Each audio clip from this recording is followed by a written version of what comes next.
பலிகளும் பணிகளும். வேதத்திலே இதற்கு ஆதாரமாய் ஒரு வசனத்தை நாம் வாசிக்க கேட்கலாம். நீதிமொழிகளின் புத்தகம் 21வது அதிகாரம். நீதிமொழிகள்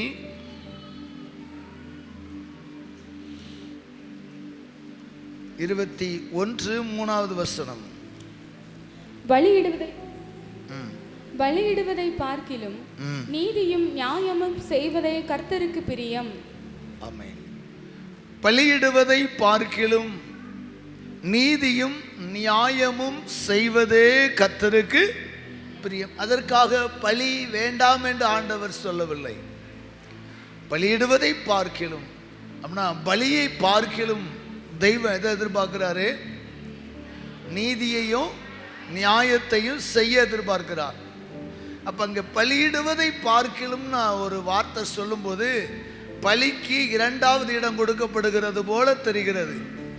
ஏன் 2வது இடம் கொடுக்கிறது போல தெரிகிறது என்றால், அவருக்கு செலுத்துகிற பலிகள் உங்களை விட என்னை விட நேர்த்தியாக ஒரு திரள் கூட்டம் செலுத்துகிறார்கள். எப்படிப்பட்ட பலிகள் செலுத்துகிறார்கள்? சேனைகளின் கர்த்தர் பரிசுத்தர். இந்த ரெக்கார்டு நிற்கவே நிற்காதான். இந்த ரெக்கார்டு நிற்கவே நிற்காதான். ஏன்னா சேனைகளின் கர்த்தர் பரிசுத்தர் பரிசுத்தர் என்று ஆராதிக்கிற ஒரு திரள் சேனை பரலோகத்தில் இருக்கிறது. ஆண்டவருடைய ஒரு சிறிய விருப்பம் என்ன? பரலோகத்தில் சித்தம் செய்யப்படுவது போல இந்த பூமியிலையும். அப்போ பரலோகத்தில் ஒரு ஆராதனை இருக்கு. அதே போல் இந்த ஆராதனை இந்த பூமியில வேணுங்கிறது கடவுளுடைய ஒரு சித்தம், இல்லை என்று சொல்லவில்லை. ஆனால் அதைவிட மிகப்பெரிய ஒரு காரியம் என்னவென்றால், இந்த பூமியிலே நற்செய்திகள் சொல்ல வேண்டும், கர்த்தருக்காக பணிகள் செய்ய வேண்டும். இதை யார் செய்ய முடியாது என்றால் தூதர்கள் செய்ய முடியாது. ஒரு அலையிலே சொல்லுங்களேன். தூதர்கள் ஆத்தும ஆதாயம் செய்ய முடியாது. தூதர்கள் விடுதலை ஊழியத்தை செய்ய முடியாது. விடுதலைக்கு துணையாயிருப்பார்கள். தூதர்கள் கிராமங்களில் போய் நற்செய்தி பணி அறிவிக்க முடியாது. ஏன்? எதனால? அதுக்கு என்ன ஆதாரம்? லூக்கா சுவிசேஷ புத்தகத்தில் ஐஸ்வர்யவான் லாசருடைய சம்பவத்தில் பார்க்கிறோம். நற்செய்தி அறிவிக்கும்படியாக அவன் ஆபிரகாமினிடத்திலே ஒரு வேண்டுதல் வைக்கிறான். அப்படியானால் என் தகப்பனே, எனக்கு இன்னும் 5 சகோதரர்கள் இருக்கிறார்கள், அவர்கள் இந்த கொடிய பாதாளத்துக்கு வராதபடி லாசருவை அனுப்பும் என்கிறான். மரித்து ஆபிரகாமின் மடியில் இருக்கிற லாசருவை அனுப்பும் என்கிறான். அதற்கு ஆபிரகாம், என் மகனே, இங்கிருந்து ஒருவர் அங்கே கடந்து போக முடியாது, அப்படியே போனாலும் கேட்க மாட்டாங்க. அங்கே அவர்களுக்கு நியாயப்பிரமாணமும் தீர்க்க தரிசனங்களும் உண்டு, வேதம் உண்டு, சத்தியம் உண்டு, வேதத்தை விளக்குகிற தேவ மனிதர்கள் உண்டு. இந்த பரதீசிலிருந்து தூதர்களாகவோ மரித்த ஆவிகளோ ஒன்று போனால் யாரும் கேட்க மாட்டாங்க. இப்போ சொல்லுங்க, அப்போ ஆராதனை நீங்கள் செலுத்த தவறினால் கூட தூதர்கள் செலுத்தி கொண்டே இருப்பார்கள். ஆனால் நற்செய்தி பணிக்கு உங்களை விட்டா, பக்கத்தில் கையை பிடிச்சு சொல்லுங்க, ஆராதனைக்கு உங்களை விட்டா தூதர்கள் இருக்கிறாங்க. நற்செய்தி பணிக்கு உங்களை விட்டா இயேசுநாதருக்கு யாருமே இல்லை. ஹல்லேலூயா. ஸோ ரியல் இதுதான், உண்மை இதுதான். ஆமேன். ஒரு முறை மிஷினரி பாரத்தோடு கூட இரவு ஜெபம் நடந்தது.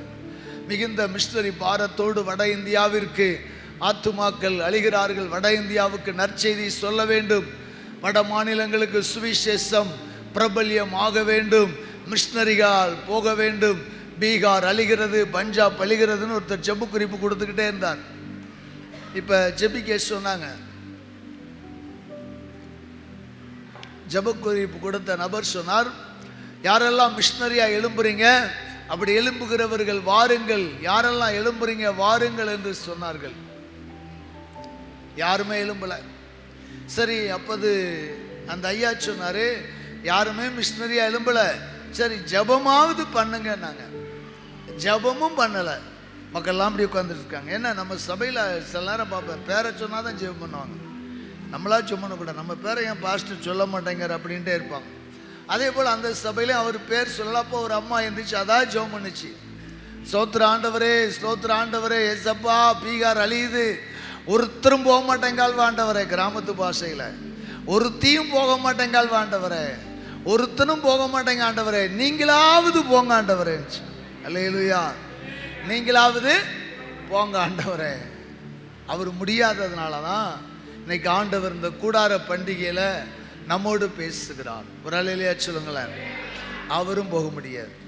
அல்லேலூயா, அவர் ஊழியம் செய்த காலங்கள் நிறைவு பெற்றது. நன்றாய் கவனிங்கள். அதனால தான் இன்னொரு வசனம் எவ்விதமாய் சொல்லுகிறது நமக்கு. மத்தேயு சுவிசேஷம் 23வது அதிகாரம் 23வது வசனம். மத்தேயு 23:23. மாயக்காரராகிய வேதபாரகரே, பரிசேயரே, உங்களுக்கு ஐயோ, நீங்கள் ஒட்டலாமிலும் வெந்தயத்திலும் சீரகத்திலும் தசமபாகம் செலுத்தி நியாயப்பிரமாணத்தில் கற்பித்திருக்கிற விசேஷித்தவைகளாகிய நீதியையும் இரக்கத்தையும் விசுவாசத்தையும் விட்டுவிட்டீர்கள். இவைகளையும் செய்ய வேண்டும், அவைகளையும் விடாதிருக்க வேண்டுமே. ஆமென். Praise God. இங்கே நாம் பார்க்கிறோம், அந்த நீதிமொழிகளில் படித்த வசனத்திற்கு ஒப்பாகவே இயேசு கிறிஸ்துவின் போதனையில் சொல்லுகிறார், மாயக்காரராகிய வேதபாரகரே, பரிசேயரே, உங்களுக்கு ஐயோ. இங்கே நற்செய்தி பணிக்கு போங்கன்னு சொல்லி நேரில் ஆண்டவர் சொல்லல. ஆனால் ஆண்டவருடைய வார்த்தை நீங்கள் கவனிப்பீர்களே ஆனால், மாயக்காரரே, வேதபாரகரே, பரிசேயரே, உங்களுக்கு ஐயோ. நீங்கள் ஒர்த்தலாமிலும் வெந்தயத்திலும் சீரகத்திலும் எல்லா விளைச்சலின் பலனிலும் கரெக்டாக பலி செலுத்துறீங்க. தசமபாகம் என்பது எதை குறிக்கிறது? பலிகளை குறிக்கிறது. சொல்லுங்க, தசமபாகம் எதை குறிக்கிறது? நான் சில வசனத்தை 2 தடவை அழுத்தினா அதான் கொஸ்டின் தெரிஞ்சுக்கிடுங்க. சரியா? எல்லாம் எழுதுங்க. தசமபாகம் எதை குறிக்கிறது? பலிகளை குறிக்கிறது. அதனால தான் தசமபாகத்தை செலுத்துறீங்க. நல்லது, நல்லது, வேண்டான்னு சொல்ல. தேவை சந்திக்கப்படணும், ராஜ்யம் கட்டப்படணும். ஆனால் இவைகளெல்லாம் செய்கிற நீங்கள் நியாயப்பிரமாணத்தில் கற்பித்திருக்கிற விசேஷித்தவைகளாகிய நீதியையும் இரக்கத்தையும் விசுவாசத்தையும் விட்டுவிட்டீர்கள். நியாயப்பிரமாணம் போதிக்கிற நீதி என்ன? அவருக்காக ராஜ்யங்களை கட்டுவது. நியாயப்பிரமாணம் போதிக்கிற இரக்கம் என்ன? அடிமைப்பட்டோரை, சிறுமைப்பட்டோரை விடுவிப்பதுதான் இரக்கம்.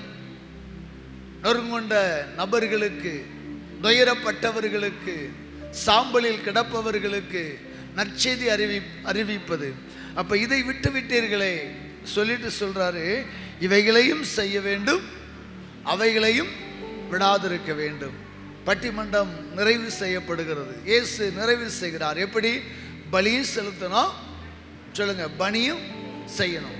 ஒருவேளை இந்த நாள் தலைப்பு பலியும் பணியினோன்னா பலியா பணியா என்று நாம் ஒற்றைக்குரிய அடையாளங்களோடு கேட்கக்கூடாது.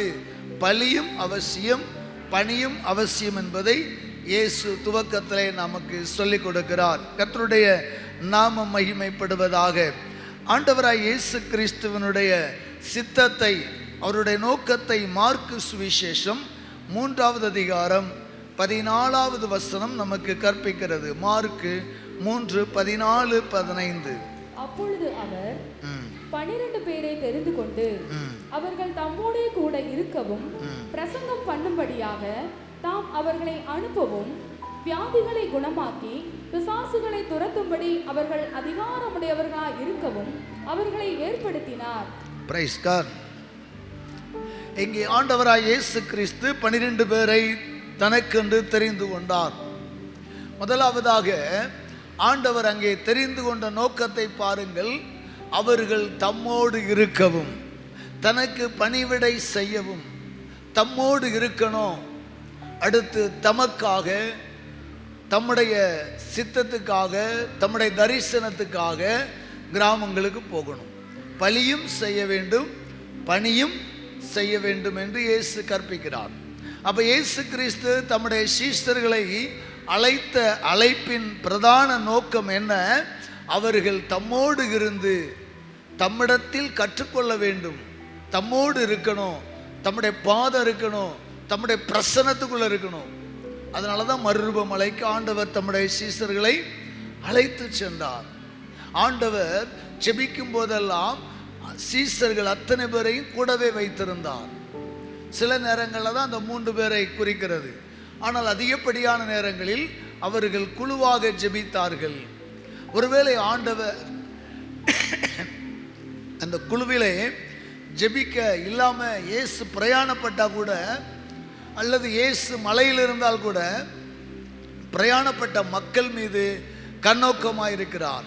அவர்கள் படகு காற்றிலே தடுமாறுகிற போது ஜெபத்தில் இருக்கிற இயேசுவுக்கு அது தெரிகிறது, பிதாவோடு இருக்கிற இயேசுவுக்கு அது தெரிகிறது. ஏனென்றால் இயேசு கிறிஸ்துவோடு கூட அவர்கள் நெருங்கின ஒரு அட்டாச்மெண்ட்ல இருந்தாங்க.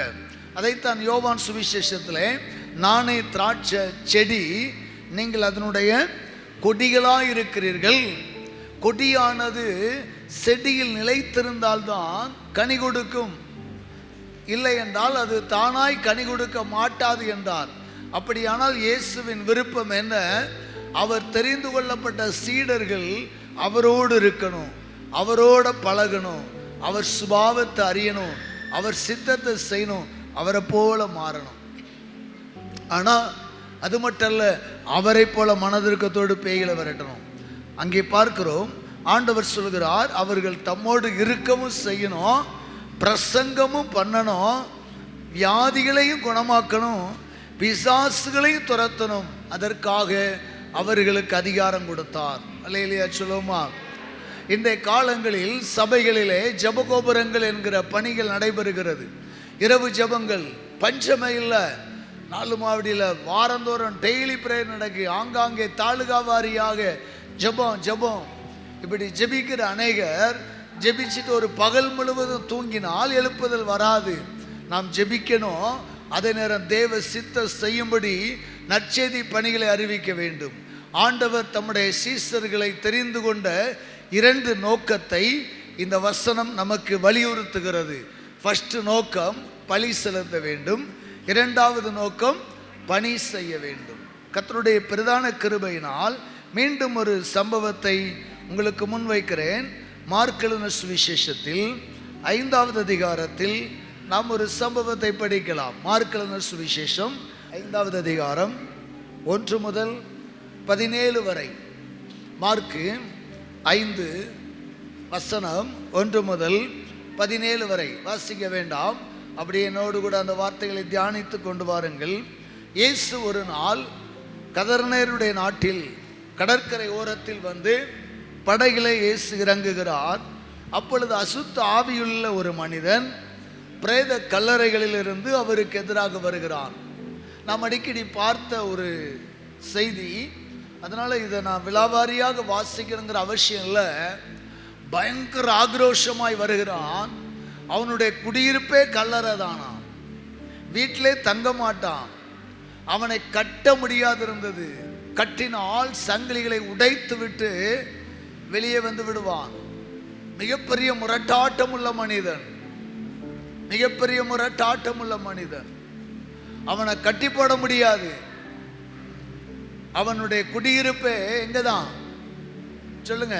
கல்லறை, பிரேத கல்லறைகளில் குடியிருக்கிறான்.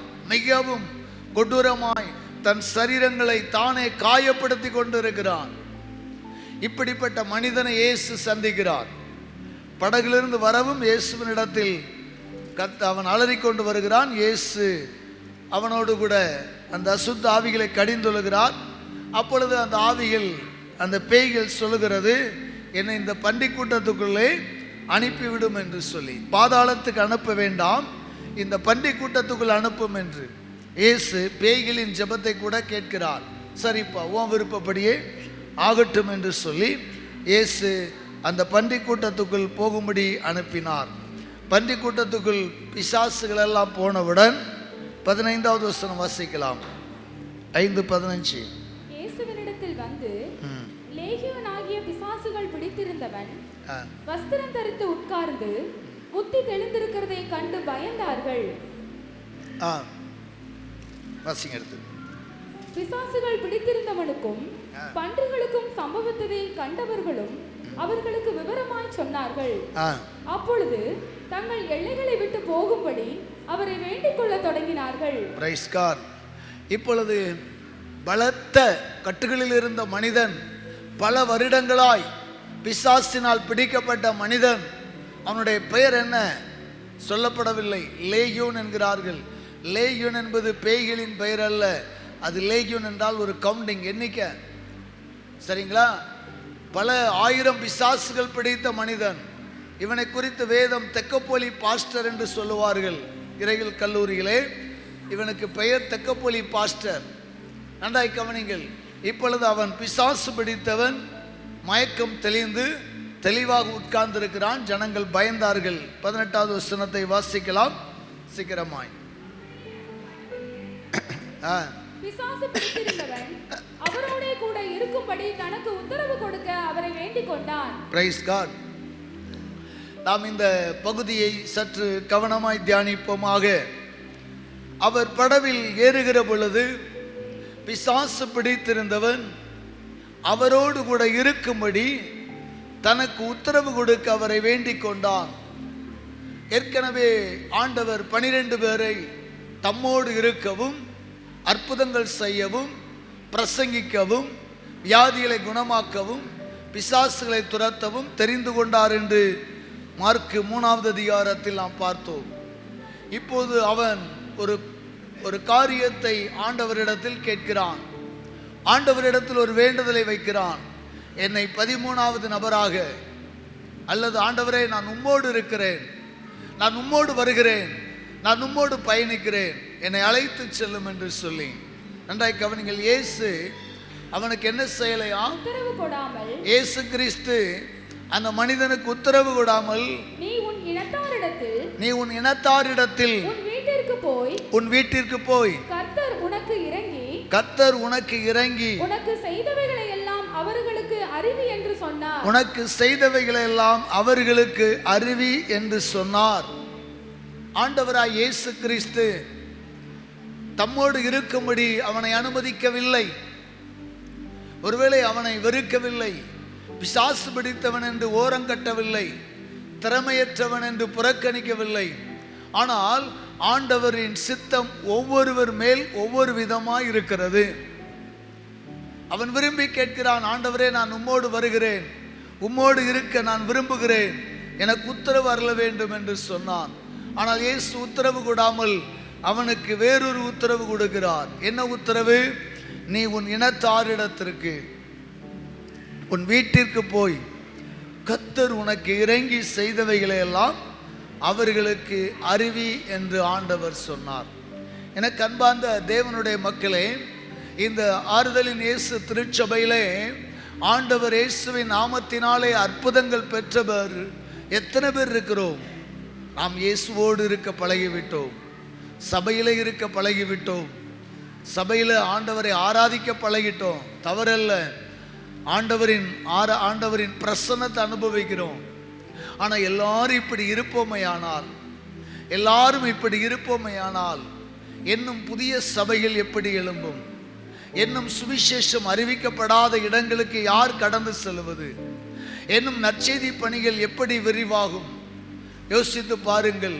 இன்றைக்கு ஆண்டவருடைய பிரதான கிருபையினால சுவிசேஷம் அறிவிக்கப்படாத மாநிலங்கள், மாவட்டங்கள் ஏராளமாக இருக்கிறது. ஒருவேளை தமிழ்நாட்டில் மிகப்பெரிய எதிர்ப்புகள் இல்லை என்பீர்கள், ஆனால் சில பட்டணங்களில் எதிர்ப்புகள் இருக்கிறது. இன்னும் சில பட்டணங்கள் இருக்கிறது, திறந்து இருக்கிறது. கடந்த மாதத்தில் கன்னியாகுமரியில் ஒரு மீட்டிங் சென்றபோது தர்மபுரி மாவட்டத்தை சேர்ந்த ஒரு ஊழியர், ஐயா தயவு செய்து எங்கள் மாவட்டத்திற்கு வாருங்கள், நீங்கள் சர்ச் பிளான்டிங் பண்ணுறீங்கன்னு தெரியும், நல்லா ஐசிடி மூலமாய் ஊழியத்தில் மக்களை உருவாக்குறீங்க. தயவு செய்து தர்மபுரி வாங்க, உங்களுக்கு திறந்த வாசல், ஓப்பன் டோர். அநேக கிராமம் இயேசுவை அறிய ஆயத்தமாக இருக்கிறார்கள். அநேக பட்டணம் இயேசுவுக்காக காத்திருக்கிறது. அநேக மாவட்டங்களில் பெரும்பகுதியான தாலுகாவில் சர்ச் இல்லை, நிறைய இடங்களில் சர்ச் இல்லை. இன்றைய சபைகள் எங்கே கட்டப்படுகிறது? செழிப்புள்ள இடங்களிலும் வாய்ப்புள்ள இடங்களிலும் சேஃப்டியான இடங்களிலும் சபை கட்ட ஆரம்பிக்கிறார்கள்.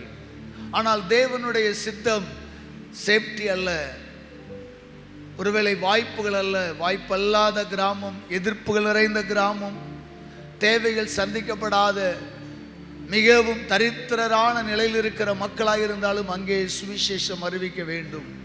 அதுதான் ஆண்டவரின் திட்டம். ஆனால் இன்றைய நாட்களில் அநேகர் என்ன சொல்லுகிறார்கள், அநேக சபைகள் என்ன சொல்லுகிறது, அநேக உடன் ஊழியர்கள் என்ன சொல்லுகிறார்கள்? இன்றைக்கு படித்த இளம் ஊழியர்கள் கிராமங்களுக்கு போவதில்லையே. வில்லேஜ் கல்ச்சர் இவங்களுக்கு ஒத்து வராது. வில்லேஜில் போய் லேப்டாப்பை வச்சு பிரசங்கம் பண்ணிட்டு இருக்கக்கூடாது. வில்லேஜில் போயிட்டு பாயிண்ட்ஸ் பிரகாரம் பேசிட்டு கூடாது. அங்கே கதையாக, நகைச்சுவையாக, உரையாடலாக அவர்களுடைய ஸ்லாங்கில் பேசணும். ஆனால் இன்றைய வாலிபர்கள், வேதாகம கல்லூரி முடித்தவர்கள் மறுக்கிறார்கள். இன்னொரு காரியம், கிராமங்களில் தேவை சந்திக்கப்படாது, தேவைகள் சந்திக்கப்படாது, இப்படி அநேகருடைய எண்ணம். ஆனால் கர்த்தருடைய ஆவியானவர் சொல்லுகிறார், ஆண்டவருடைய கிருபையினால நாம் சுவிசேஷத்தை அறிவிக்கும் போது ஐஸ்வர்யத்தின் வாசல்களை தேவன் திறக்க செய்வார். எபேசியர் புத்தகத்தில் அப்படித்தான் எழுதப்பட்டிருக்கிறது. வாசிக்கலாமா? எபேசியர் 2வது அதிகாரம், எபேசியர் 2வது அதிகாரத்தில் பார்க்கிறோம். அன்பார்ந்த ஆறுதலின் இயேசு திருச்சபை மக்களே, நீங்கள் எப்படி இருந்தீர்கள் என்று இயேசு சொல்லுகிறார். நீங்களும் நானும் ஒரு காலத்தில் எப்படி இருந்தோம்? 1வது வசனம் சொல்லுகிறது, அக்கிரமங்களினாலும் பாவங்களினாலும் மரித்தவர்களாயிருந்தீர்கள், கர்த்தரோ உங்களை உயிர்ப்பித்தார். 2வது வசனம் சொல்லுகிறது, முற்காலத்திலே இவ்வுலக வழக்கத்திற்கு ஏற்றபடியாக, ஷார்ட்டா சொல்றேன், மேலிருந்து ஒருத்தன் ஆட்டினா உங்களை, மேலிருந்து ஒரு பிசாசு உங்களை பம்பர மாதிரி ஆட்டினான், ஆகாயத்து அதிகார பிரபு ஆடுறபடி ஆடினீர்கள். இன்னைக்கு அப்படித்தான் மக்கள் ஆடிக்கொண்டிருக்கிறார்கள். பிசாசு பயங்கரமா மக்களை ஆட்டுகிறான். கஞ்சா குடியில், வேசித்தனத்தில், அரசியல், சினிமா, மாயை என்கிற ஒரு பயங்கர கிரியில மக்கள் ஆட்டிக்கொண்டிருக்கிறார். அப்படித்தான் நானும் இருந்தோம், நீங்களும் இருந்தீங்க. அப்படிப்பட்ட நம்மை தேவன் இரக்கத்தில் அன்பு கூர்ந்தவராய் நம்மை ரட்சித்தாராம். 5வது சொல்லுகிறது, அக்கிரமங்களினால் மரித்தவர்களாயிருந்த நம்மை கிறிஸ்துவோடு கூட உயிர்ப்பித்தார். சொல்லுங்க, கிருபையினாலே. கிருபையினாலே. அடுத்த வசனம் 6. அவர் நம்மிடத்தில் வைத்த தயவினாலே தம்முடைய கிருபையின் மகா மேன்மையான ஐஸ்வர்யத்தை வரும் காலங்களில் விளங்கச் செய்வதற்காக கிறிஸ்து இயேசுவுக்குள் நம்மை அவரோடே கூட எழுப்பி உன்னதங்களிலே அவரோடே கூட உட்காரவும் செய்தார். பிரைஸ் காட், அல்லேலூயா. நன்றாய் கவனிங்கள். ஆண்டவர் பாவத்திலிருந்த, அக்கிரமத்திலிருந்த உங்களையும் என்னையும் வேறு பிரித்தார், பிரித்தெடுத்தார், ரட்சித்தார், ஆசீர்வதித்தார். இந்த தேவன் என்ன செய்கிறாராம்? தம்முடைய கிருபையின் மகா மேன்மையான ஐஸ்வர்யத்தை வருங்காலங்களில் விளங்கச் செய்வதற்கு. மறுபடியும் சொல்லுகிறேன், என் அன்பார்ந்த ஆறுதலின் இயேசு திருச்சபை மக்களே, நாம் பலிகளை மட்டும் செலுத்தி கொண்டே இருப்போமையானால் ஒரு நாள் ஆண்டவர் உங்களை அறியேன் என்று சொல்லுவார். பணிகள் செய்ய வேண்டும். ஆனால் பணிகள் செய்வதில் என்ன தாமதம்? ஐயோ, கிராமத்தில் காணிக்கை வராது, தேவை சந்திக்கப்படாது, இப்படி அநேகர் கிராமங்களையும் கிராம மக்களை பார்த்தால் ஒரு தரித்திரமான நிலைமையில் பார்க்கிறோம். ஆனால் ஒன்றை ஆண்டவர் சொல்லுகிறார், உங்களை ஆண்டவர் எதற்காக அவரோடு கூட உட்காரச் செய்தாராம்? ஆண்டவர் நம்மை ரட்சித்த தயவு என்ன? அவருடைய கிருபையின் மகா மேன்மையான ஐஸ்வர்யத்தை வருங்காலங்களில் உங்கள் மூலமாய் தேசங்களில், சபைகளில் என்ன செய்வாராம்? விளங்கச் செய்வார். அதற்காகவே நம்மை அவரோடு கூட எழுப்பி உன்னதங்களில் அவரோடு கூட உட்கார செய்தார். இது உன் பலத்தினால் அல்ல, இது உன் பிரயாசத்தினால் அல்ல, கிருபையினால் உண்டாயிற்று. கரங்களை தட்டி ஒரு அல்லேலூயா சொல்லு. அல்லேலூயா, அல்லேலூயா. என் அன்பார்ந்த சகோதர சகோதரிகளே, இந்த நாட்களிலே அநேகர் இப்படித்தான் கருதுகிறார்கள். கிராமம் ஊழியம் எப்படி செய்வது? இந்த திருச்சபை கட்டும்போது சரியான கிராமம் தான், ரோடே கிடையாது. நான் ஃபஸ்ட்டில் பலசர கடை வச்சுருந்தேன், அதுக்கப்புறம் கொஞ்ச நாள் கழித்து தான் ஊழியங்களுக்கு வரேன், அதுக்கப்புறம் தான் ரோடே போட்டாங்க. சரியான காடு தான், வீடுகள் இவ்வளவு நெருக்கமாக கிடையாது. நான் சர்ச்சு கட்டும்போது எங்கள் அண்ணன் ரொம்ப பரியாசம் பண்ணார்கள். ஏல உனக்கு ஒரு தொழிலும் செட் ஆகலை, சரி இதில் தான் போகிற டவுன் பக்கம் ஒரு சபை கட்டல. எங்கள் அண்ணன் சொன்ன வார்த்தை சொல்கிறேன், டவுன் பக்கம் கட்டல. எங்கள் அண்ணன் அப்போது சண்முகபுரத்தில் ஒரு வீடு வாங்கி இடம் வாங்கி வீடு கட்டியிருந்தான். என் வீடு மொட்டை மாடியிலையாவது போடுவோம், இல்லை ஏதாவது ஒரு இடம் பார்த்து தாரேன் அப்படின்னு எங்கள் அண்ணன் சொன்னான். ஒரு கணம் யோசிக்கிறேன், டவுன் என்ன டவுனில்? ஆனால் ஆண்டவர் ஜெபிக்கும் போது சொன்னார், இதுதான் நான் தெரிந்து கொண்ட ஸ்தலம்னாரு. ஒருவேளை எங்கள் அண்ணன் ஒரு 3 சென்டில் ஒரு இடத்த வாங்கி ஒரு மொட்டை மாடியிலையோ கீழ் ஃப்ளோர்லையோ 3 சென்ட், டவுனுக்குள்ளே அதுக்கு மேலே எங்கே வாங்க முடியுது சொல்லுங்க? வாங்கி கட்டி இருந்தா இன்றைக்கு இத்தனை ஆத்துமாக்களையும் இத்தனை கலசபையில் உருவாக்கி இருக்க முடியாது. ஒரு அலையிலையா சொல்லுவோமா? அப்ப தேவன் ஒரு திட்டம் வைத்திருந்தார். கிராமம் தரித்திரம் அல்ல, கடவுள் இறங்கி வந்தால் கிராமங்களை ஆசீர்வதிப்பார். இந்த திருச்சபையில் தான் இன்னைக்கு 25 ஊழியங்களை நாம் உருவாக்கி இருக்கிறோம். கிராமத்தில் பட்டணத்தில் பல கோடிகளை சம்பாதித்தவர்கள் அப்படி இருக்கிறதா செய்கிறாங்க. அப்போ ஊழியம் என்பது தேவனுடைய சித்தத்தின்படியாக இருக்க வேண்டும். அன்பார்ந்த தேவ பிள்ளைகளை, ஆண்டவர் இந்த மனிதனுக்கு இடம் கொடுக்கவில்லை. நன்றாய் கவனிங்கள். அவனுடைய வேண்டுதல், அவனுடைய உள்ளான பிசாசின் வேண்டுதல் பண்டிக்கூட்டத்துக்குள்ளே போகணும். இயேசு அனுப்பினார், இயேசு அதை அனுமதித்தார். ஆனால் குணமாக்கப்பட்ட மனிதனின் ஆத்தும விருப்பம் இயேசுவோட இருக்கணும். ஆனால் இயேசு அதை அனுமதிக்கலை. இயேசு சொல்லுகிறார், நீ போய் உன் இனத்தாரிடத்திற்கும் உன் ஜனங்களிடத்திலும் நீ இந்த நற்செய்தி அறிவிக்க வேண்டும் என்று சொன்னார். ஆண்டவர் சொல்லுகிறார், நான் உனக்கு இறங்கி செய்த இந்த அற்புதத்தை, உனக்கு செய்தவைகளை எல்லாம் அறிவி என்று சொன்னார். வாசிக்கலாம். மார்க் 5:20. மார்க் 5:20 வாசிக்கலாம். அந்தபடியே அவன் போய் இயேசு தனக்கு செய்தவைகளை எல்லாம் தெக்கப்போலி என்னும் நாட்டில் பிரசித்தம் பண்ண தொடங்கினான். எல்லாரும் ஆச்சரியப்பட்டார்கள். அன்பான கர்த்தருடைய பிள்ளைகளே, அவன் எங்கே பிரசங்கம் பண்ணினானாம்? தெக்கப்போலி என்னும் நாடு. அது என்ன தெக்கப்போலி என்னும் நாடு? இந்த தெக்கப்போலியை குறித்து நாம் பார்க்கின்ற பொழுது, கிரேக்கில் தெக்கா என்றால் 10, போலீஸ் என்றால் நகரம். தெக்கப்போலிஸ் அல்லது தெக்கப்போலிமாங்க 10 நகரம், 10 பட்டணங்கள், 10 மேஜர் சிட்டி சேர்ந்து ஒரு நாடாக ஒரு குறிப்பிட்ட எல்லையாக இருந்தது. 10 நகரங்கள் அல்லது 10 பெரிய பட்டணங்கள் சேர்ந்து தெக்கப்போலி என்று அழைக்கப்பட்டது. எதற்காக அப்படி 10 பட்டணங்கள் ஒரே பெயரில் அழைக்கப்பட்டது என்றால், இன்றைக்கு பார்த்தீங்கன்னா யூரோப் கண்ட்ரிங்கிற ஒரு கண்ட்ரியை உருவாக்குறாங்க. குட்டி குட்டி நாடுகளாக இருந்து அவர்கள் நாட்டை நிர்வகிப்பதற்கு இராணுவ கட்டமைப்பு, இராணுவ தளவாடங்கள் வாங்க முடியாது. அதனால் ஒரு 10 நாடுகள் ஒன்று சேர்ந்து, நமக்குள்ள யுத்தம் வேண்டாம், நாம் எல்லோரும் பரஸ்பர உறவிலே ஒரு தாய் பிள்ளைகளைப் போல இருப்போம், 10 நாட்டுக்கும் சேர்ந்து ஒரே நாணயம் யூரோ, ஒரே இராணுவம், ஒரே கட்டமைப்பு என்று இருக்கிறார்கள். அதே போல அன்றைக்கு இருந்தார்கள். ஏனென்றால் ரோமர்களின் ஆதிக்கங்கள், ரோமர்களால் அநேக தேசங்கள் சிறைபிடிக்கப்பட்டது. அப்பொழுது இந்த கிராமங்களில் வசித்த இந்த மக்கள் என்ன செய்தார்கள்? 10 நகரங்களை இணைத்தார்கள். அந்த நகரங்கள் ஒன்று ஸ்கைதோபோலிஸ், 2வது நகரத்திற்கு பெயர் ஹிப்போஸ்,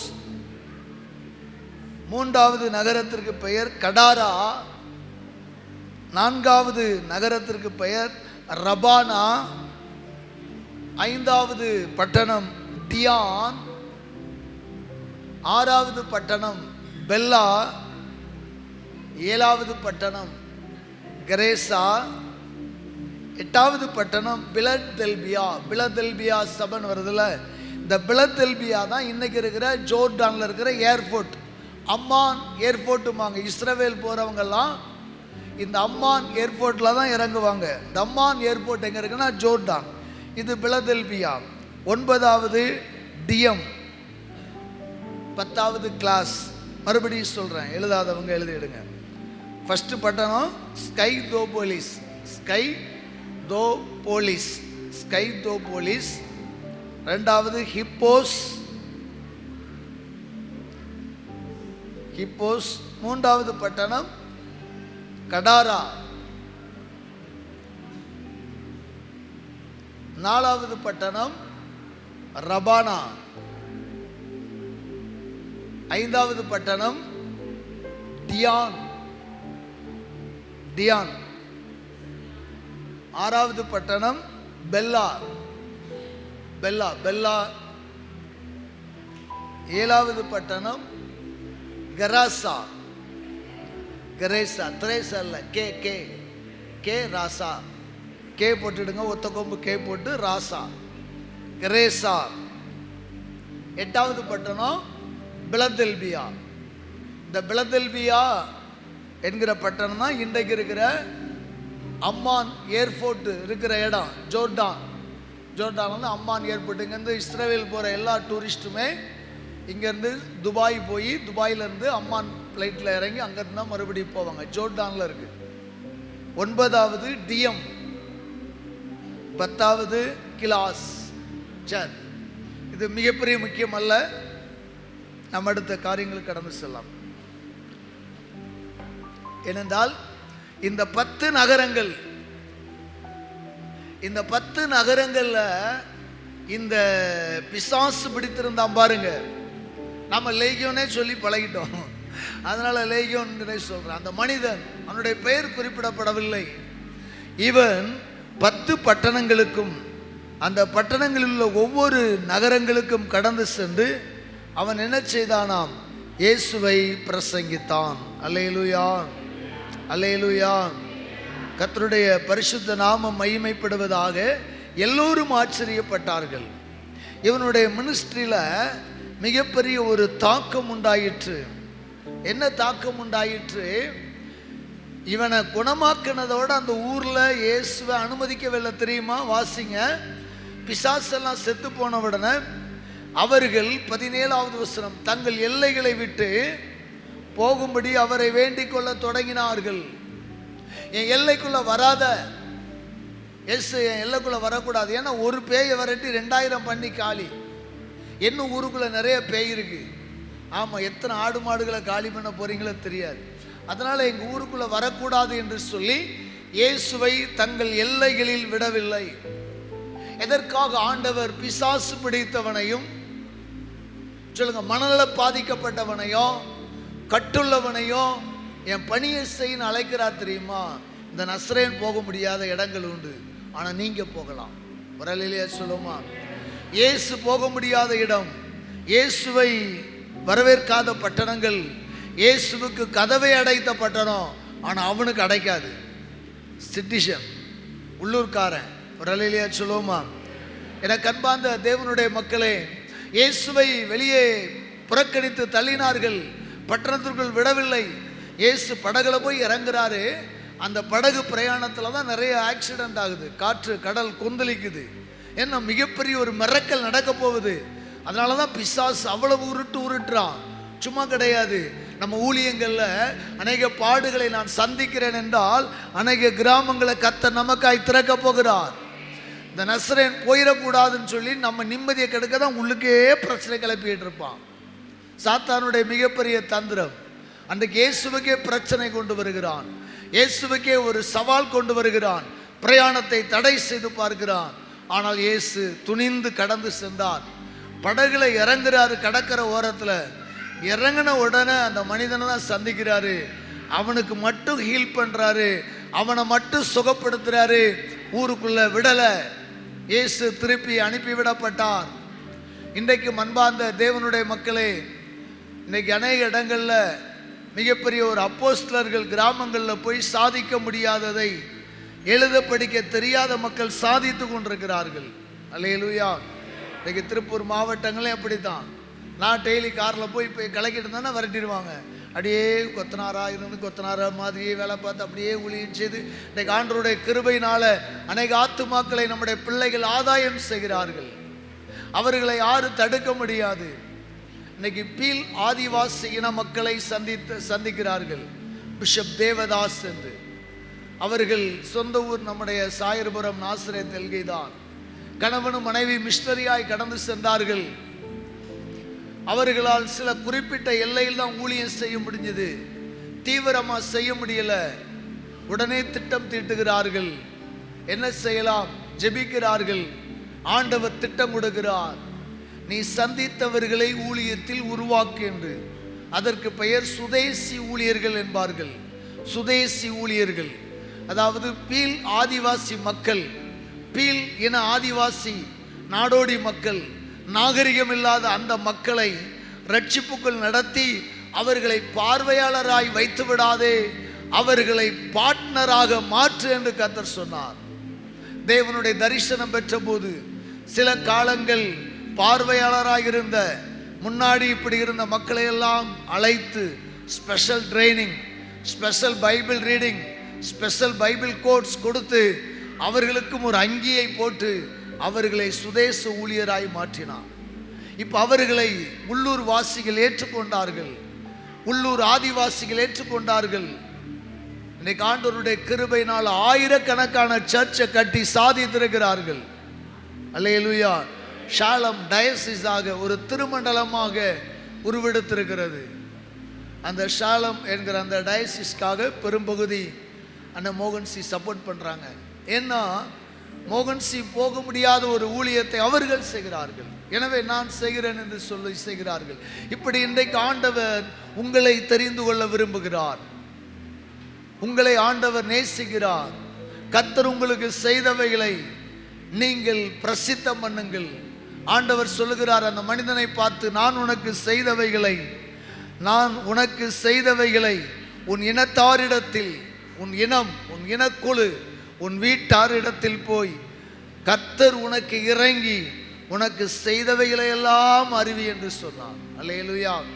அவன் செய்தவைகளை எல்லாம் அறிவிக்க தொடங்கினான். எல்லாரும் ஆச்சரியப்பட்டாங்க. கல்லறையில கிடந்தவனா? நீ கல்லறையிலே தஞ்சன் கிடந்த நீயா வந்து சொல்ற? மக்கள் கேட்டார்கள். வாசிக்கலாம் 7வது அதிகாரம் வேகமாய். இன்னொரு சாப்டர் இருக்கு. 7வது அதிகாரம் 31வது வசனத்துக்கு கடந்து வருவோம். மறுபடியும் அவர் தீரு சீதோன் பட்டணங்களின் எல்லைகளை விட்டு புறப்பட்டு தெக்கப்போலியின் எல்லைகளின் வழியாய் கலிலேயா கடல் அருகே வந்தார். Praise God. மறுபடியும் ஆண்டவர் செகண்ட் தெக்கப்போலி எல்லைக்கு 2வது விசை கர்த்தர் வருகிறார். 5வது அதிகாரத்தில் தெக்கப்போலி பாஸ்டரை ஆர்டினேஷன் பண்ணுகிறார். கட்டுண்டவன், பிசாசின் பிடியில் இருந்தவன், சங்கிலிகளினால் கட்டினாலும் அடக்க முடியாதவன், காயப்படுத்துகிறவன், சிறை எங்கே நரகத்திலே கல்லறையிலே கிடந்தவன். ஆனால் 7வது அதிகாரத்தில் அவனுடைய ஊழிய தாக்குதலை பாருங்கள். அவன் தெக்கப்போலி நாடெங்கும் இயேசுவை பிரசித்தம் பண்ணினான். மக்களெல்லாம் ஆச்சரியப்பட்டார்கள். அது நிமித்தமாய் இயேசு 2வது விசை 7வது அதிகாரத்தில் தெக்கப்போலியின் எல்லைகள் அருகே இயேசு சுவாமி வரும்போது அங்கே கொன்னை வாயுடைய ஒரு செவிடனை அவரிடத்தில் கொண்டு வந்து அவர் தமது கையை அவன் மேல் வைக்கும்படி வேண்டிக் கொண்டார்கள். அப்பொழுது அவர் அவனை ஜனக்கூட்டத்தை விட்டு தனி அழைத்து கொண்டு போய் தம்முடைய விரல்களை அவன் காதுகளில் வைத்து உமிழ்ந்து அவனுடைய நாவை தொட்டு வானத்தை அண்ணாந்து பார்த்து பெருமூச்சு விட்டு எப்பத்தா என்றார். அதற்கு திறக்கப்படுவாயாக என்ற அர்த்தமாம். உடனே அவனுடைய செவியில் திறக்கப்பட்டு அவனுடைய நாவின் கட்டும் அவிழ்ந்து அவன் செவ்வையாய் பேசினான். ஆண்டவர் சொல்றாரு, இதை ஒருவருக்கு சொல்ல வேண்டாம் என்று அவர்களுக்கு கட்டளையிட்டார். ஆகிலும் எவ்வளவு அதிகமாய் அவர்களுக்கு கட்டளையிட்டாரோ அவ்வளவு அதிகமாய் அவர்கள் அதை பிரசித்தம் பண்ணினார்கள். இதில் தான் எனக்கு புரியவே இல்லை. அவன் ஆண்டவரே உங்க கூட இருக்கிறேங்கிறான், வேண்டாம் வேண்டாம் ஊர் ஊரா போய் சுவிசேஷம் அறிவிங்கிறாரு. இங்க ஒரு மனுஷனை பார்த்து நீ சொல்லவே சொல்லாத, நான் செஞ்சதை யாருக்கும் சொல்லாதன்றாரு. ஆனா சொல்லாதன்னு எவ்வளவு அதிகமா சொன்னாரோ அவ்வளவு அதிகமா சொல்றான். உங்களை மாதிரி பெண்கள்கிட்ட ஒரு விஷயத்தை மட்டும் சொல்லிட்டு யார்கிட்டையும் சொல்லிடாதீங்கன்னு சொல்லணும். ஆமா, ஒரு நோட்டை கொடுத்து நோட்டீஸ் கொடுத்து வீடு வீடா கொடுங்கன்னா கொடுக்க மாட்டாங்க. ஏக்கா இந்த மாதிரி ஒரு விஷயம் யார்கிட்டையும் சொல்லிடாதீங்கன்னா அவங்களால சொல்லாமல் இருக்கவே முடியாது. அதே போல தான் இந்த மனிதன் ஆண்டவர் யாருக்கும் சொல்ல வேண்டாம் என்றார். ஆனால் அவன் என்ன செய்தானாம், எல்லாருக்கும் எவ்வளவு அதிகமாய் அவர்களுக்கு கட்டளையிட்டாரோ அவ்வளவு அதிகமாய் பிரசித்தம் பண்ணினார்கள். போகட்டும் எனக்கு அன்பார்ந்த தேவனுடைய மக்களே, அப்ப ஆண்டவர் செய்கிற இந்த அற்புதங்களை நாம் பார்க்கலாம். ஆண்டவர் தம்மோடு இருக்கும்படி அல்ல, பழி செலுத்தும்படி அல்ல, பணி செய் என்றார். ஒரு தெக்கப்போலி பாஸ்டர் பிசாசுகளால் பிடிபட்ட ஒரு மனிதனுடைய ரட்சிப்பு, ஒரு மனிதனுடைய மனமாற்றம், அவன் இனத்தையும் அவன் ஜனத்தையும் அவன் சுற்று பட்டணங்களை ரட்சித்தது. கரங்களை தட்டி ஒரு அல்லேலூயா சொல்லுவோமா? அல்லேலூயா. சரி, இரண்டாவதாக நாம் ஒரு காரியத்தை பார்க்கலாம். சபைகளை குறித்து, பலிகளில் மூழ்கி கிடந்த சபைகள் பணி செய்ய தொடங்கியது எப்போது? அப்போஸ்தலர் நடபடிகள் 2வது அதிகாரம் 41வது வசனத்திலிருந்து. அப்போஸ்தலர் நடபடிகள் 2வது அதிகாரம் வசனம் 41லிருந்து 47 வரை வாசிக்கலாம். அவனுடைய வார்த்தையை சந்தோஷமாய் ஏற்றுக்கொண்டவர்கள் ஞானஸ்நானம் பெற்றார்கள். அன்றைய தினம் ஏறக்குறைய 3000 பேர் சேர்த்து கொள்ளப்பட்டார்கள். அவர்கள் அப்போஸ்தலருடைய உபதேசத்திலும் அந்யோன்யத்திலும் அப்பம் பிட்குதலிலும் ஜெபம் பண்ணுதலிலும் உறுதியாய் தரித்திருந்தார்கள். எல்லோருக்கும் பயம் உண்டாயிற்று. அப்போஸ்தலர்களாலே அநேக அற்புதங்களும் அடையாளங்களும் செய்யப்பட்டது. விசுவாசிகள் எல்லாரும் ஒருமித்திருந்து சகலத்தையும் பொதுவாய் வைத்து அனுபவித்தார்கள். காணியாட்சிகளையும் ஆஸ்திகளையும் விற்று ஒவ்வொருவனுக்கும் தேவையானதற்கு தக்கதாக அவைகளில் எல்லோருக்கும் பகிர்ந்து கொடுத்தார்கள். அவர்கள் ஒருமனப்பட்டவர்களாய் தேவாலயத்திலே அனுதினமும் தரித்திருந்து வீடுகள் தோறும் அப்பம் பிட்டு மகிழ்ச்சியோடும் கபடமில்லாத இருதயத்தோடும் போஜனம் பண்ணி தேவனை துதித்து ஜனங்கள் எல்லாரிடத்திலும் தயவு பெற்றிருந்தார்கள். போதும், கர்த்தருடைய நாம மகிமைப்படுவதாக. ஆண்டவருடைய கிருபையினால் ஏறக்குறைய 3000 பேர் ரட்சிக்கப்பட்ட ஒரு அற்புதம். பெண்டிகாஸ்டல் டேல 3000 பேர் ரட்சிக்கப்பட்டாங்க. மிகப்பெரிய சந்தோஷம். திரளான ஜனங்கள் ரட்சிக்கப்பட்டு ஆண்டவரின் பக்கம் சேர்ந்தார்கள். இவர்களுடைய வேலை என்ன? அந்த எருசலேமிலே சாலமின் மண்டபத்திலே காத்திருப்பது. டெய்லி ஒரு பிரசங்கம், டெய்லி ஒரு ஆராதனை, டெய்லி சாப்பாடு, 3 வேளை சாப்பாடு, அப்பம் விற்குதல். நல்லா இருக்கியா? உனக்காக நான் ஜெபம் பண்ணுறேன், எனக்காக நான் ஜெபம் பண்ணுறேன். இவர்களுக்காக பணி செய்தார்கள். இன்றைய சபைகள் அப்பம் விற்குதலிலும் விசுவாசிகளுக்கு ஊழியம் செய்வதிலும் தரித்திருந்தால் கர்த்தர் எப்படி மகிமைப்படுவார்? ஒரு விஷயம் யோசித்து பாருங்கள். ஞாயிற்றுக்கிழமை ஆராதனை, அப்பம் விற்கிறோம். வெள்ளிக்கிழமை உபவாச ஜெபம், உங்களுக்காக ஜெபிக்கிறோம். புதன்கிழமை உங்கள் வீடுகளில் பெண்கள் கூட்டம், வியாழக்கிழமை உங்கள் வீடுகளில் ஆண்கள் கூட்டம், சனிக்கிழமை ஆயத்த கூட்டம். யாருக்கு ஊழியம் செய்கிறோம்? நாம் நம்மோடு நம்மை சுற்றி இருக்கிறவர்களுக்காக ஒரு ஊழியம் செய்து கொண்டே இருக்கிறோம். ஜெபகோபுரம், சில நேரம் புறஜாதிகளுக்கு ஜெபிக்கிறோம், சில நேரம் கட்டுண்டவர்களுக்காக ஜெபிக்கிறோம். மீதியான நேரங்களில் அதுவும் உங்களுக்காக ஜெபம் ஏறெடுக்கப்படுகிறது. ஆக நமக்கு நாமே திட்டம் போல சபை வளரக்கூடாது. ஆதி சபையில் நமக்கு நாமே திட்டம் போல சபை வளர்கிறது. அவர்களாக கூடுவார்கள், அவர்களாக பாடுவார்கள், அவர்களாக போஜனம் பண்ணுவார்கள், அன்பாயிருந்தார்கள். இதிலே ஆண்டவர் பிரியப்படல. 5:12 அப்போஸ்தலருடைய கைகளினாலே அநேக அடையாளங்களும் அற்புதங்களும் ஜனங்களுக்குள்ளே செய்யப்பட்டது.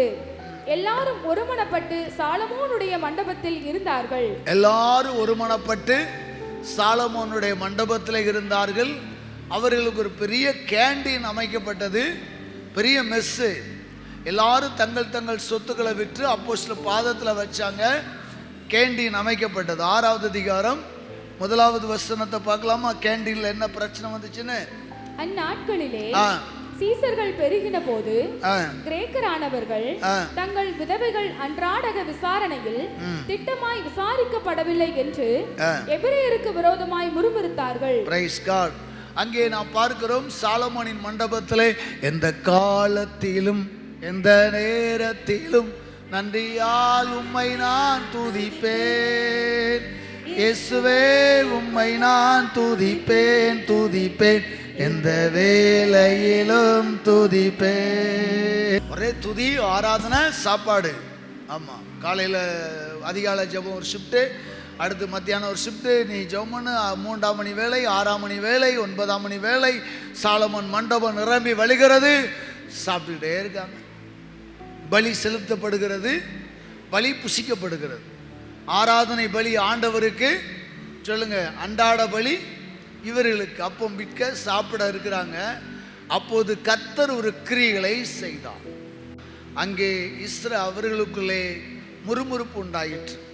இப்போ முறுமுறுப்பு உண்டான காலத்தில் அப்போஸ்தலர்கள் சரி பந்தி விசாரிப்புக்கென்று தனி டிபார்ட்மெண்ட் போடுறாங்க. பாருங்க, சர்ச்சில் மிஷன் டிபார்ட்மெண்ட் இருக்கலாம், எவாஞ்சலிக்கல் டிபார்ட்மெண்ட் இருக்கலாம், வீடியோ டிபார்ட்மெண்ட் இருக்கலாம். ஆனால் மிஸ்ஸுக்குன்னு தனி டிபார்ட்மெண்ட் போட்டது முதல் சபை அதுதான். நம்ம சபைலாம் சிம்பிள் மெஸ்ஸு தான். என்ன அதெல்லாம் பெரிய மெஸ்ஸுன்னு சொல்ல முடியாது. ஆனால் பெரிய மெஸ்ஸு போட்டு சப்ளையர் கேட்ரிங் இன்னார் தான் பரிமாறணுங்கிறதுக்கு ஒரு 7 பேரை செலக்ட் பண்ணாங்க. அந்த 7 பேர் சும்மா இல்லை, பரிசுத்த ஆவியால் அபிஷேகம் பெற்ற விசேஷித்த நல்ல ஞானமுள்ளவர்களை செலக்ட் பண்ணி எல்லாம் பண்ணிட்டாங்க. சாப்பாடு ஓடுது. சரி, முறுமுறுப்பு இல்லாமல் சாப்பாடு ஓடுது, பிரச்சனை இல்லாமல் சாப்பாடு ஓடுது, மக்கள் சந்தோஷமாய் சாப்பிட்டு கொண்டிருக்கிறார்கள். இப்போது ஆண்டவர் ஒரு பாத்திரத்தை எழுப்பினார். அல்லேலூயா. கர்த்தர் ஒரு பாத்திரத்தை எழுப்பினார். பலிகளை வெறுக்கிற ஆண்டவர் அல்ல, பலிகள் அவசியம். ஆனால் எனக்கு பணி செய்யாம, என் தொண்டு செய்யாம, என் சித்தம் செய்யாம நீங்க எவ்வளவு காலத்துக்குடா எருசலேமிலே கொட்டடிப்பீங்கன்னு சொல்லி 8வது அதிகாரத்தில் ஆண்டவர் ஒரு மனிதனை எழுப்பினார். யார் அந்த மனிதன்? வாசிக்கலாம். 8:3. சவுல் வீடுகள் தோறும் நுழைந்து புருஷரையும் ஸ்திரீகளையும் இழுத்து கொண்டு போய் காவலில் போடுவித்து சபையை பாழாக்கி கொண்டிருந்தான். சிதறி போனவர்கள் எங்கும் திரிந்து சுவிசேஷ வசனத்தை பிரசங்கித்தார்கள். Price God. ஹல்லேலூயா. நல்லா கவனிங்க. நல்லா ஒருமனப்பட்டு ஆராதனை, ஒருமனப்பட்ட சாப்பாடு. இதில் வர டிபார்ட்மெண்ட் வாரியாக வச்சாச்சு. ஒவ்வொரு இனங்களுக்கு ஒவ்வொரு தலைவர். சண்டல்லாமல் சாப்பிடுவோம், நீண்ட காலம் சாப்பிடுவோம், காலங்காலம் சாப்பிடுவோம், கர்த்தர் வருகை வரை சாப்பிடுவோம். நிறைய பேர் அப்படித்தான் இருக்கிறாங்க. ஏசப்பா வருகை வர நம்மளை காத்து கொள்ளுவோம், நாம் வசதியாக இருப்போம், வந்தால் போவோம். இல்லை, இயேசு வருகிறதற்கு முன்னதாக ஒரு ஆத்துமாவையாகிலும் ஒரு நபருக்காயிலும் நற்செய்தி அறிவிக்கணுங்கிறத மறந்துடாதீங்க. ஸோ சேஃப்டியாக இருந்தாங்க இந்த மக்கள். ஆண்டவர் சவுல் என்கிற வாலிபனை எழுப்பினார். கடவுளுடைய சித்தம் இல்லாமல் எழும்பவில்லை. அவர் சொல்லுகிறார், நான் தெரிந்து கொண்ட பாத்திரம் என்கிறார். நான் தெரிந்து கொண்ட பாத்திரம். அந்த பாத்திரத்தை கர்த்தர் எழுப்பினார், சுழட்டினார் சாட்டைய. வீடுகள் தோறும் போய் கிறிஸ்தவர்களை அடித்தான். கூடி கூடி ஜெபிக்கிற கூட்டங்களெல்லாம் அடித்தான். ஒன்று வடக்க, ஒன்று தெற்க, ஒன்று கிழக்க சிதறி போனார்கள். அல்லேலூயா. சபை சிதறுகிறது என்று கவலைப்படுறீங்களா? கடவுளுடைய சித்தமாயிருக்குமையானால் அவர் ராஜ்யத்தை கட்டுவார். அல்லேலூயா. சபைகள் சிதறி போகிறதே என்று சில நேரங்களில் நான் அச்சப்பட்டது உண்டு. கர்த்தருடைய சித்தத்தின்படி சிதறுமையானால் அது வளரும். பிசாசுகளால் சிதறுமானால் அட்ரஸ் இல்லாமல் போகும். இது தேவ சித்தம். இந்த சபை சிதறுவது தேவனுடைய சித்தமாக இருந்தது. சிதறி போனவர்கள் என்ன செய்தார்களாம்? சிதறி போனவர்கள் எல்லா இடங்களிலும் யார் யாரெல்லாம் எங்கெங்கே போனார்களோ அவர்கள் எல்லா இடங்களிலும் எங்கும் திரிந்து சுவிசேஷ வசனத்தை பிரசங்கித்தார்கள். கரங்களை தட்டி ஒரு அலையிலே சொல்லுமா? ஐயா, கர்த்தருடைய நாமம் மகிமைப்படுவதாக ஒரு தேன்கூட்டை கலைக்கும் போது அழிந்து விடாது, மாறாக மற்றொரு தேன்கூடுகள் உருவாகுகிறது போல என் ஆண்டவராகிய தேவன் அமைதியாக இருக்கிற ஒரு மார்க்கத்தை, அமைதியாக இருக்கிற ஒரு லீடர்ஷிப்ஸை, அமைதியாக இருக்கிற ஒரு ஃபெல்லோஷிப்பை கலைக்கிறார். இப்போது பார்த்தீங்கன்னா சபைகள் ஒன்றல்ல ரெண்டல்ல அநேக சபைகளாய் பெறுகிறது. அநேக சபைகளாய் சிதறி போனவர்கள் எங்கும் திரிந்து சுவிசேஷத்தை பிரசங்கித்தார்கள். எங்கும்னா ஒருத்தன் சமரியா போகிறான், ஒருத்தன் கலிலேயா போகிறான், ஒருத்தன் கப்பர்நகும், ஒவ்வொரு இடங்களா போகிறாங்க. ஆனால் ஒரே ஒரு விட்னஸ் மட்டும் அப்போஸ்தலர் நடபடிகள் 8வது அதிகாரத்தில் வைத்திருக்கிறோம். 8வது அதிகாரத்தில் 6வது வசனம். அங்கே பந்தி விசாரிப்புக்கென்று தெரிந்து கொண்ட ஒரு மனிதன் பிலிப்பு என்கிறவன் சமாரியா பட்டணத்துக்கு நேராய் ஓடுகிறான்.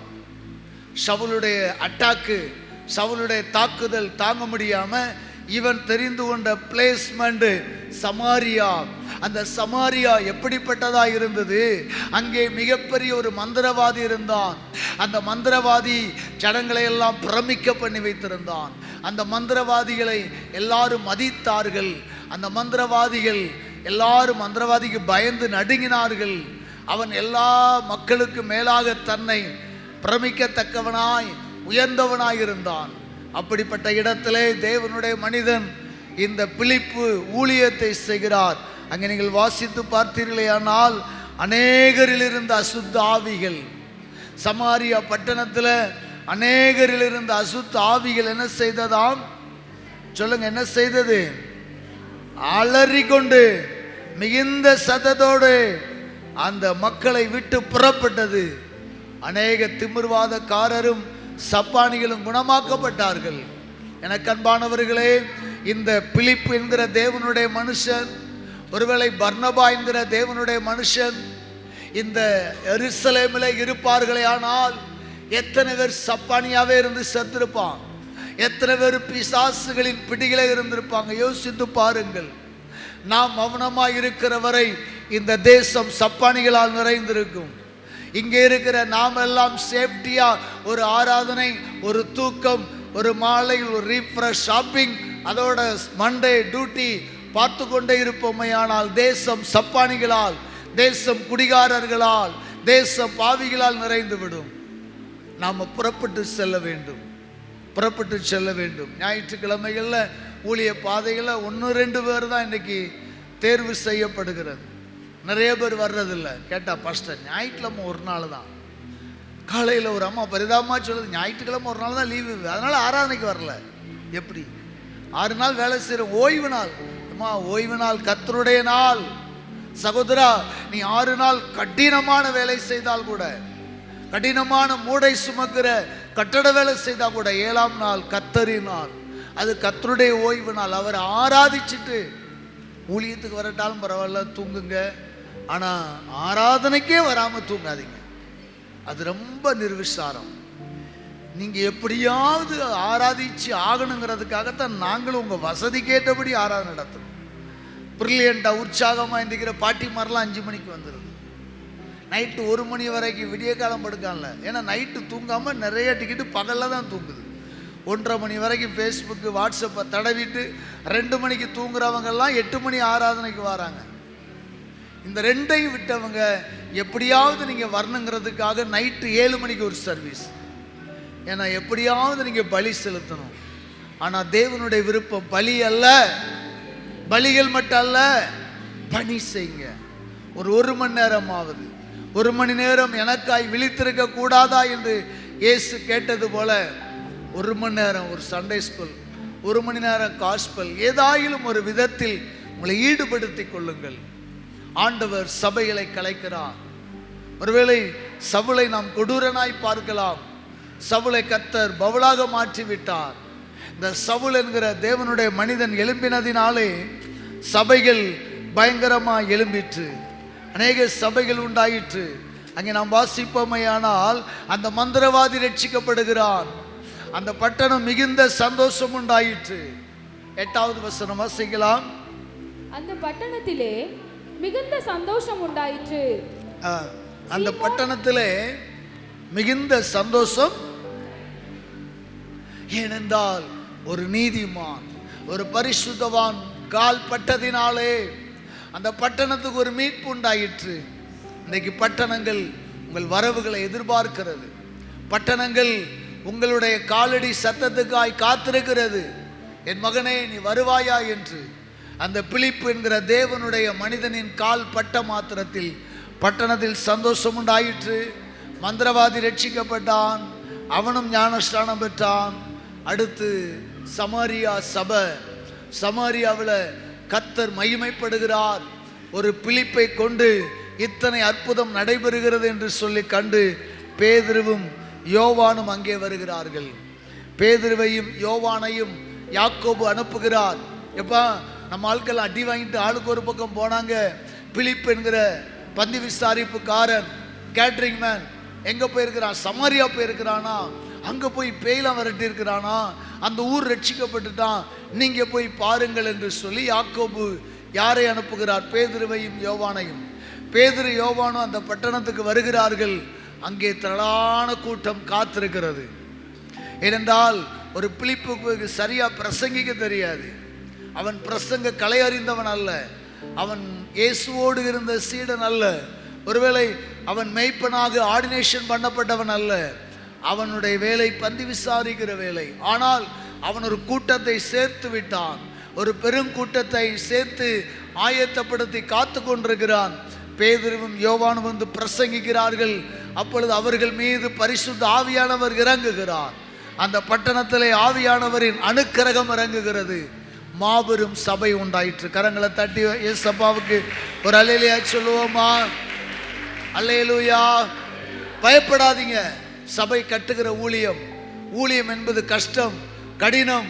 ஐயோ, அழைப்பு வேணும், பிரதிஷ்டை வேணும், இல்லைன்னா ஒன்றும் செய்ய மாட்டார் ஆண்டவர். இன்னைக்கு அநேகர் பயப்படுகிறோம். மீண்டும் நாம் முடிக்கலாம், நேரமாகிறது. இவ்விதமாக இறை வேதம் நமக்கு காண்பிக்கிறது என்ன? உபாகமம் புத்தகம் 33வது அதிகாரத்துக்கு நாம் வரலாம். நிறைவு செய்ய போகிறோம். உபாகமம் 33வது அதிகாரம் 10வது வசனம். அவர்கள் யாக்கோபுக்கு உம்முடைய நியாயங்களையும் இஸ்ரவேலுக்கு உம்முடைய பிரமாணத்தையும் போதித்து உமது சன்னிதானத்திலே தூப வர்க்கத்தையும் உமது பலிபீடத்தின் மேல் சர்வாங்க தகன பலிகளையும் இடுவார்கள். Price God. அல்லேலூயா, அல்லேலூயா. நாம் இங்கே பார்க்கின்றோம், லேவியை குறித்து தேவனுடைய மனுஷனாகிய மோசே ஆசீர்வதிக்கும் போது லேவி என்கிற மனிதனுக்கு ஒரு காரியத்தை, லேவிக்கு கொடுக்கப்பட்ட ஒரு ஊழியத்தை நாம் பார்க்கலாம். ஒருவேளை லேவி என்கிறவன் தூப வர்க்கத்தை காட்டுகிறதும், எக்காலம், அதாவது அங்கே தூப வர்க்கங்கள் செலுத்துவது, பலி செலுத்துவது, ஆட்டுக்கடாக்களின் இரத்தம் கொண்டு போய் மகாபரிசுத்த ஸ்தலத்திலே பலி செலுத்துகிறது மட்டுமல்ல. நன்றாய் கவனிங்கள், அந்த வார்த்தை நாம் படிப்போமையானால் லேவியை குறித்து வேதம் சொல்கிறது. லேவியின் கோத்திரம், லேவியர்கள் யாக்கோபுக்கு மற்ற 11 கோத்திரங்களுக்கு ஆண்டவரே உம்முடைய நியாயங்களையும் இஸ்ரவேலுக்கு உம்முடைய பிரமாணத்தையும் போதித்து உமது சன்னிதானத்திலே தூப வர்க்கத்தையும் உமது பலிபீடத்தின் மேல் சர்வாங்க தகன பலிகளையும் இடுவார்கள். கர்த்தாவே அவன் சம்பத்தை ஆசிர்வதித்து அவன் கை கிரிகளின் மேல் பிரியமாயிரும். லேவி, உன்னை குறித்த தேவனுடைய சித்தம் என்ன தெரியுமா? ஆராதனை செலுத்துவது மட்டுமல்ல, தூப செலுத்துவது மட்டுமல்ல, யாக்கோபுக்கு நீதியை சொல்லணும், பிரமாணத்தை சொல்லணும். பிரமாணம், நீதி என்றால் என்ன? நற்செய்தி, வாழ்விற்கான முறைகள், வாழ்விற்கான ஆதாரங்களை சொல்ல வேண்டும்.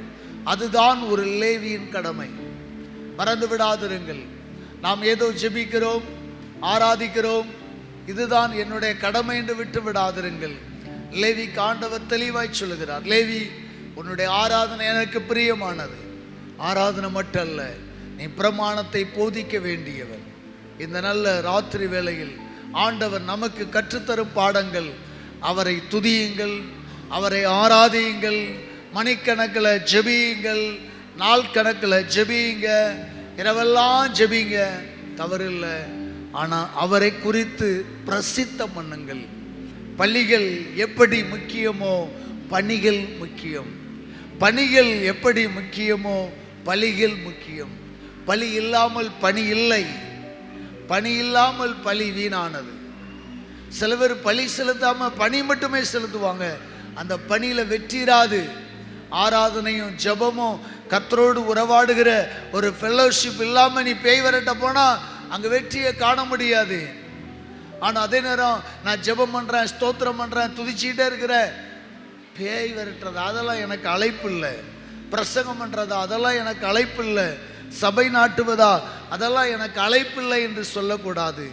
இதையும் செய்ய வேண்டும், அதையும் நாம் செய்ய வேண்டும். கண்களை மூடி ஆண்டவரின் சமூகத்தில் ஜெபிப்போமா? ஆண்டவருடைய அற்புதமான கரங்களில் ஒப்பு கொடுத்து ஒரு விசை நம்ம எல்லாரும் இருந்த இடத்துல எந்திக்க வேண்டாம். அப்படியே முழங்கால் படியிட முடிஞ்சவங்க தரையில் முழங்கால் படியிடுங்க. தரையில் இருக்கிறவங்க சேரில் இருக்கிறவங்க சேரில் இருந்துக்கிடுங்க. No disturbance. உங்களை தொந்தரவு செய்ய விரும்பலை. ஒரு விசை நாம் ஜெபிக்கலாம். ஒரு விசை நாம் ஜெபிப்போம். ஆண்டவருடைய கரத்தில் ஒப்பு கொடுக்கலாம். இந்த நாள் ராத்திரி வேளையில் தேவன் நமக்கு கற்றுத்தந்த இந்த சத்தியத்திற்காக தேவனை துதியுங்கள். ஒருவேளை நாம் ஃபர்ஸ்ட் டே ஒரு இன்ட்ரொடக்ஷன் மாதிரியே ஷார்ட்டாக முடிச்சது போல தெரியலாம். ஒரு ஷார்ட் கண்டென்ட்டு. நம்ம அக்டோபர் 2 இதே தான் இன்னும் கொஞ்சம் டீப்பாக போதிக்கவிருக்கிறேன். அந்த நாளிலும் முடிந்தவர்கள் பங்கு பெறுங்க. வருகிற ஆண்டில் நம்முடைய திருச்சபையின் சார்பாக வருகிற 5 ஆண்டுக்குள் 50 சபைகள் என்கிற லக்கில் பயணிக்க போகிறோம். ஸோ வருஷத்துக்கு ஒரு 10 சபையாகிலும் உண்டாக்க போகிறோம். ஆவியானவரின் சித்தத்துக்கு நாம் ஒப்பு கொடுப்போமேயானால் நம்மளை ஆண்டவர் ஆசீர்வதிப்பார். இல்லை என்றால் ஒரு சபலை கூட எழுப்புவார். ஏதோ ஒரு சிற்றைக்குள்ளாகாதபடி அவர் சித்தம் செய்வோம். இந்த ஆறுதலின் இயேசு ஊழியத்தை போல ஊழியர்களை பயிற்றுவிப்பதற்கு வேறு சபைகள் இல்லை. நான் கண்டிப்பாக சொல்லுவேன். நான் சில விஷயங்களை சொல்லுகிறேன் என்றால் பெருமைக்காக அல்ல, ரியலாக உணர்ந்ததுனால சொல்கிறேன். நான் பிரயாசப்பட்டதுனால சொல்கிறேன். தேவன் உங்களை ஆசீர்வதிப்பாராக. ஆண்டவருக்காக ஏதாயிலும் ஒன்றை செய்யுங்கள். நம்ம எல்லா தேவ சமூகத்தில் நாம் ஜெபிக்கலாம்.